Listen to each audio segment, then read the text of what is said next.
Hello everyone. Today I welcome you all in the question answer session of the alchemy of nature. So we'll go sequentially. We'll see the vocabulary first, then we'll move on to the answer the following, and then there are few complete the webs. So we'll look into that. Okay, so let's begin. So first is infinity. Infinity means endless. Endless मतलब कभी ख़त्म नहीं होने वाला. Then eternity.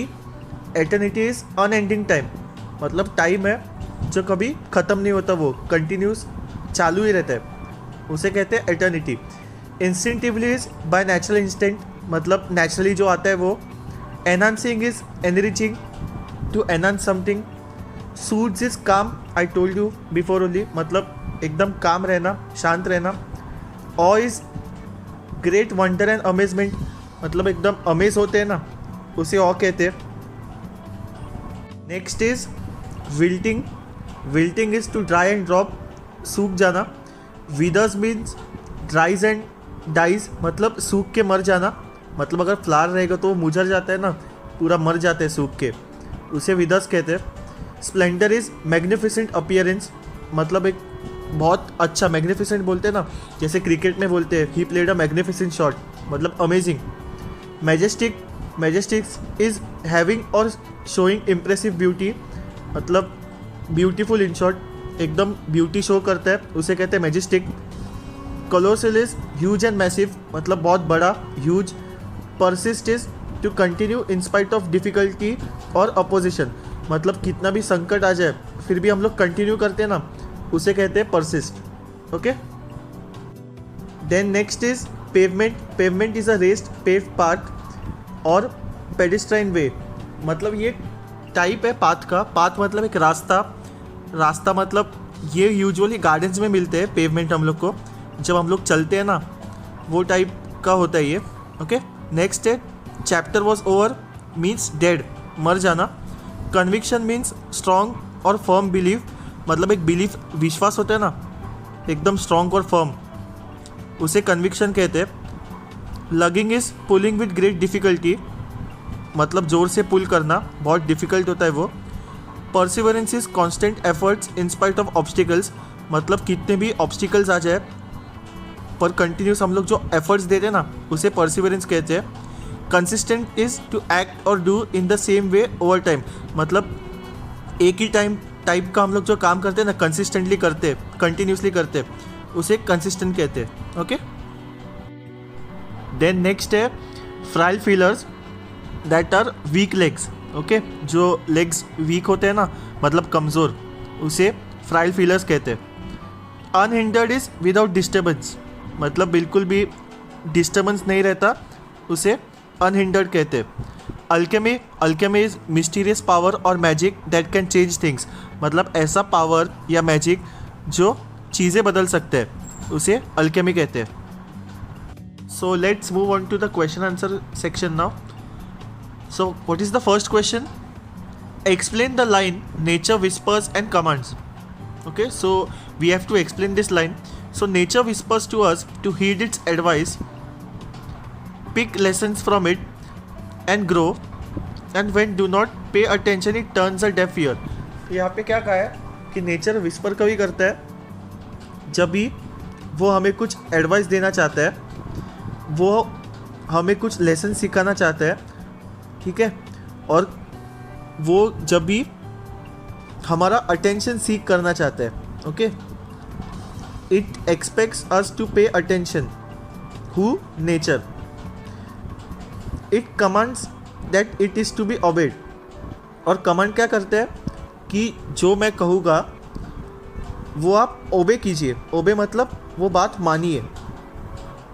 Coolness around us is due to trees in nature, is a whisper the need for more greenery. तो जो coolness है, जो ठंडी हवा आती है हमारे आसपास में, वो किसके कारण आती है? जो हमारे ट्रीज़ है उनके कारण आती है. ओके. सो वो एक प्रकार का विस्पर करता है. Okay. It is a type of whispering in our ears. Okay. So what is the next question? What smiles with the sun and dances with the wind. Okay, तो सन के साथ कौन स्माइल करता है और wind के साथ कौन नाचता है, ये पूछे। तो you should know this answer. The hibiscus flower smiles with the sun and dances with the wind. तो हिबिस्कस का जो फ्लावर है वो सन के साथ स्माइल करता है और विंड के साथ नाचता है। Okay, so next is what lesson do we learn from the hibiscus plant. तो हिबिस्कस प्लांट से हमें क्या सीख मिलती है, ऐसे पूछे। We learn from the hibiscus plant to live our life to the fullest. तो इधर क्या कहा है कि हिबिस्कस प्लांट हमें क्या सिखाता है कि we should live our life to the fullest, मतलब जो भी है वो एक्सेप्ट करके जीने का लाइफ में। Okay, the duration of life is not as important as the quality of life. जो हमारे लाइफ का ड्यूरेशन है वो क्वालिटी ऑफ लाइफ जितना इम्पोर्टेंट नहीं है। ओके, मतलब कोई भी आदमी कभी भी मर सकता है, इन शॉर्ट ऐसे कहा है उन्होंने। If we live each moment of our life to the fullest spreading beauty all around us we will live well.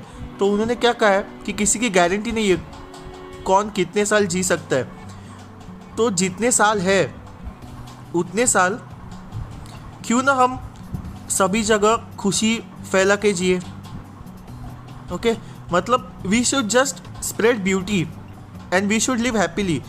मतलब हम लोग जिधर भी जाए उधर हम लोग स्माइल करने चाहिए। We should always treat everyone with a smile and we should live well. और हम लोग खुशी खुशी जीने चाहिए।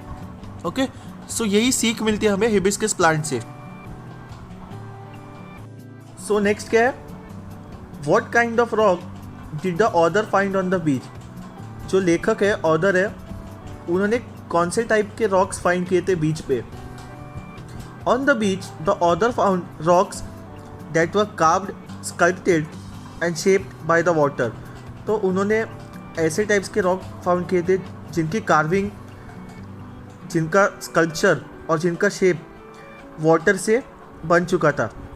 ओके, देन नेक्स्ट क्वेश्चन क्या है, how does the hibiscus flower make the most of its short life span. Okay, so the hibiscus flower smiles with the sun and dances with the wind and by next evening it dries and falls off. ये मैंने chapter में भी बताया था आपको कि जो hibiscus का फ्लावर है वो सन के साथ स्माइल करता है, विंड के साथ नाचता है, झूमता है एंड इवनिंग में वो पूरा ड्राई हो जाता है, सूख जाता है और अपने प्लांट से नीचे गिर जाता है। Although it comes to life only for a day and it spreads beauty and joy and does so in full splendour. तो यहाँ पे क्या कहा है कि वो एक ही दिन के लिए आता है, ठीक है, और उसका जो ब्यूटी है वो पूरा वो फैला देता है एकदम खुशी खुशी और फुल स्प्लेंडर से, मतलब इन ग्रेट अमेजमेंट, मतलब अमेज कर देता है, वो सबको खुश कर देता है। Hence it makes the most of its short life span. So ऐसे उन्होंने अपना आंसर जस्टिफाई किया है। ओके, नेक्स्ट क्वेश्चन क्या है, देखो, हु इज स्ट्रॉन्गर वाटर और रॉक्स, जस्टिफाई योर रिस्पॉन्स। तो हमें बताना है कि वाटर स्ट्रॉन्ग है या रॉक्स स्ट्रॉन्ग है और हमें जस्टिफाई करना है हमारा आंसर। सो क्या आएगा, the water is stronger than the rocks because by persistently flowing over the rocks every day it is able to carve, sculpt and shape the rocks as it desires. तो यहाँ पे क्या कहा है कि water ज़्यादा स्ट्रॉन्ग है because continuously water है जो रॉक्स के ऊपर से फ्लो होता है और वो क्या करते हैं, वो रॉक्स को कार्व करते हैं, स्कल्प करते हैं और उनके शेप बनाते हैं। ओके, सो इसलिए वाटर ज़्यादा स्ट्रॉन्गर है। देन नेक्स्ट क्वेश्चन क्या है, what roles does nature play in our lives. हमारे लाइफ में नेचर क्या रोल प्ले करता है। सो क्या आएगा इसका answer, nature relaxes us and enhances our wellbeing. Nature से हमें बहुत रिलैक्सेशन मिलता है, ठीक है, और हमारे खुद की एक पहचान मिलती है। It soothes and nurtures as well as fulfils and motivates us. It soothes मतलब वो बहुत काम रहता है एंड हमारे जो भी ड्रीम्स है वो फुलफ़िल करता है कौन? नेचर। और सबसे इम्पॉर्टेंट बात मतलब वो हमें मोटिवेट करता है। It also whispers and commands, वो विस्पर भी करता है और वो कमांड भी करता है, मतलब हुक्म भी देता है, ये करो वो करो। ओके, देन नेक्स्ट क्वेश्चन क्या है? In what condition was the tree in the cold winter months? So जो कोल्ड विंटर मंथ्स में ट्री की क्या कंडीशन थी? The tree was bare of all leaves in the cold winter months. तो क्या condition थी? ट्रीज़ के जो लीव्स है वो पूरी तरह बिखर चुके थे, नीचे गिरे हुए थे। ओके, नेक्स्ट है what do we learn from small bits of grass? छोटे छोटे बिट्स ऑफ ग्रासेस से हमें क्या सीख मिलती है? We learn from small bits of grass that no matter how impossible things might seem there is always an opening. तो यहाँ पे क्या कहा है कि हमें यही सीख मिलती है कि कोई भी इम्पॉसिबल चीज़ क्यों ना हो बट उसके लिए हमेशा एक ओपनिंग रहती है। ओके, मतलब कभी कभी हम लोग कहते हैं ना कि ये मेरे से होगा ही नहीं, तो वैसे नहीं रहता। We should always try, we should go for it, मतलब एक ओपनिंग होनी ही चाहिए। ठीक है, मतलब इन शॉर्ट एक शुरुआत होनी ही चाहिए, तब भी काम पूरा किया जा सकता है। Okay, so what is the next question? What do we find in the infinite sky?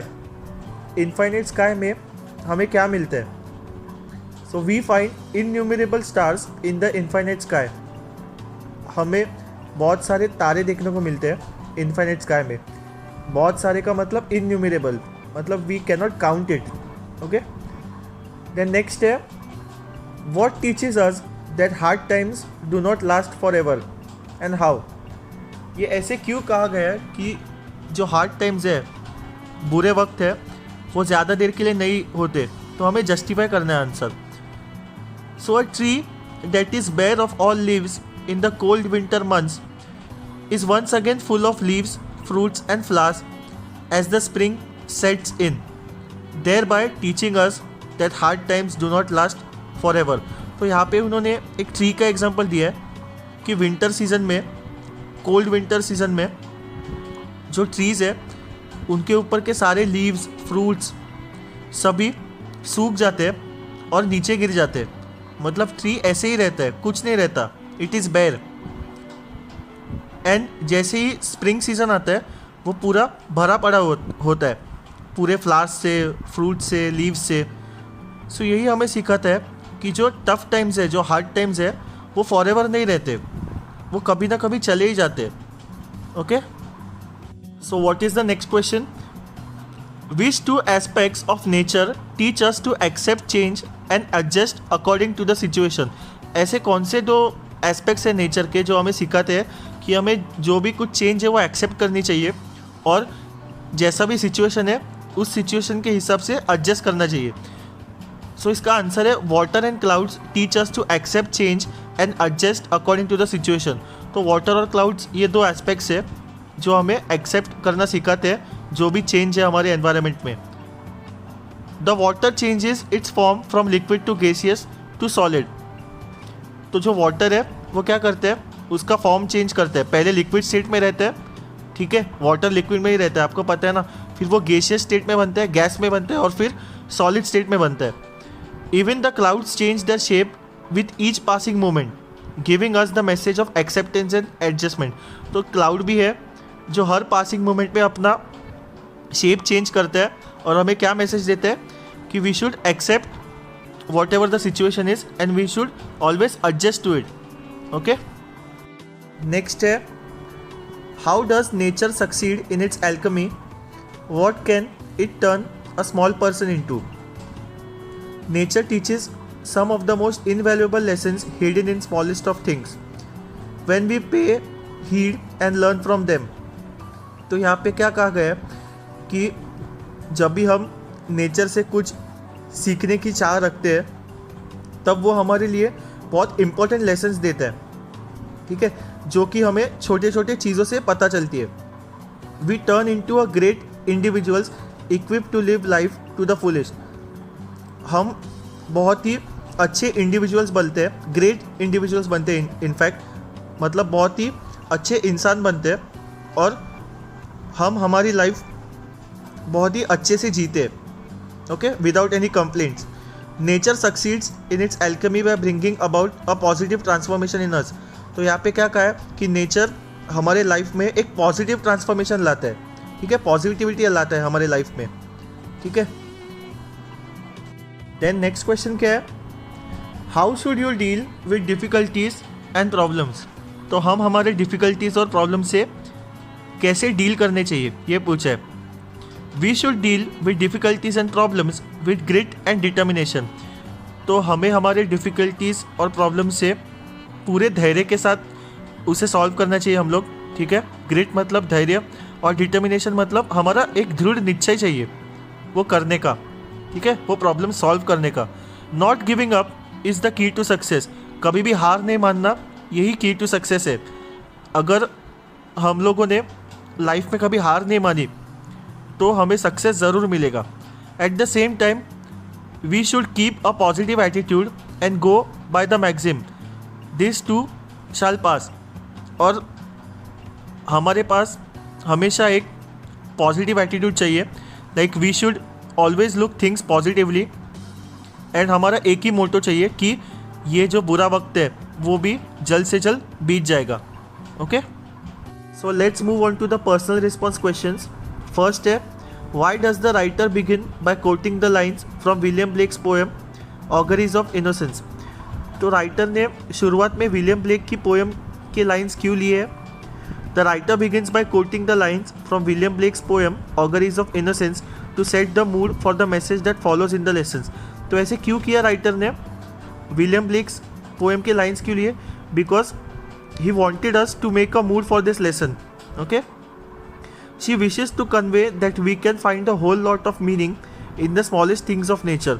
वो हमें क्या कन्वे करती है कि नेचर के छोटे छोटे चीज़ों में बहुत मतलब होता है। Nature is ready to teach only if we are willing to learn. अगर हम लोग दिल से लर्न करना चाहते हैं तो ही नेचर हमें सिखाना चाहते हैं, यही मैसेज वो कन्वे करती है, okay. Let's move on to the next question. So question क्या है, impossible itself says I am possible, do you agree. Justify your answer by citing something that you have experienced और heard from someone. तो हमें एक answer justify करना है। एक से है, बहुत ही फेमस सेइंग है, impossible means I am possible. तो we have to just justify our answer. अगर आप एग्री करते हो तो yes I totally agree that impossible itself says I am possible, okay. So यहाँ पे क्या कहा है, that I agree with this statement, okay. We see in the extract the small bits of grasses make the way through a concrete pavement and grow. तो इन्होंने यहाँ वो small bits of grasses का एग्जाम्पल्स दिया है जो वो concrete से ग्रो होते हैं, ओके। कॉन्क्रीट मतलब जो हार्ड रॉक रहते हैं ना, उससे ग्रो होते हैं। There are many real life examples of people, for example Jyoti Maggu who became visually impaired at the age of 10 and was expelled from a school. तो यहाँ पे ज्योति मग्गू का एग्जाम्पल दिया है जो कि विजुअली इम्पेयर्ड थी, ओके, मेंटली इल थी एट द एज ऑफ 10 और उसको स्कूल से बाहर निकाल दिया गया था। But she eventually, with hope and determination by her side, not only got into a mainstream school, but also went to become a sportswoman and won a championship in international games. तो यहाँ पे क्या कहा है कि उसने उसकी hope नहीं छोड़ी और डिटर्मिनेशन से उसने चैम्पियनशिप जीते बहुत सारे और वो एक स्पोर्ट्स वूमेन बनी। आप किसी का भी एग्जांपल दे सकते हो, जैसे सचिन तेंदुलकर का भी दे सकते हो आप, that he was 10th fail and then उसके अचीवमेंट्स तो आप सबको पता है, ओके। देन महेंद्र सिंह धोनी के दे सकते हो जो कि एक टिकट कलेक्टर थे और आप सभी जानते हैं कि इंडिया के कितने सक्सेसफुल कैप्टन रहे। तो ये आपके ऊपर है, it is all together your choice that what you are writing, okay. Next क्या है, एंटोनिम्स है। तो फर्स्ट क्या है, डाई। डाई का क्या है, लिव मतलब, डाई मतलब मर जाना, लिव मतलब जीना, टाइनी मतलब बहुत ही छोटा, टाइनी का अपोजिट क्या है, ह्यूज मतलब बहुत बड़ा, ब्राइट मतलब जो ब्राइट डे होता है पूरा सनी डे, और डल मतलब जो रेनी सीजन में होता है डल क्लाइमेट, ब्लूम का क्या है, विल्ट है, ओके। अभी लास्ट पार्ट क्या है, कंप्लीट द वेब है, जो कि बहुत ईजी है, ये आप डेफिनेटली कर सकते हो। ठीक है, क्या पूछा है, what does nature do for human beings, human beings के लिए नेचर क्या क्या करता है। पहले क्या करते हैं, मोटिवेट करते हैं। ठीक है, मोटिवेट मतलब आप सबको पता है, पुश करता है आपको कुछ कर दिखाने को। देन सूट्स मतलब काम करता है, मतलब एकदम शांत करता है। देन फुलफिल्स है, नर्चर्स है, फुलफिल्स मतलब हमारे ड्रीम्स फुलफिल करता है। विस्पर्स मतलब धीरे से बात करना। कमांड्स मतलब हमें हुक्म देता है। रिलैक्स मतलब relaxation, it brings a sense of relaxation in a mind. Enhances a wellbeing मतलब पहचानने को मदद करते हैं कि what kind of individuals we are. Okay, so final question for the day, go through the extract and complete the flow chart that highlights the life of a hibiscus flower. तो flow chart complete करना है आपको एक hibiscus flower का। तो first क्या है, blooms, खिलता है। फिर स्माइल्स एंड डांसेस, सन के साथ स्माइल करता है, विंड के साथ नाचता है। स्टार्ट्स विल्टिंग मतलब ड्राई अप होना चालू होता है। विदर्स कंप्लीटली एंड फॉल्स मतलब पूरी तरह ड्राई होता है, सूख जाता है और झाड़ से नीचे गिर जाते हैं। Okay, so this is the end of our discussion. Alchemy of nature is done, so I want you all to go through the glossary, then question answers, then some grammar in fact. Okay, thank you.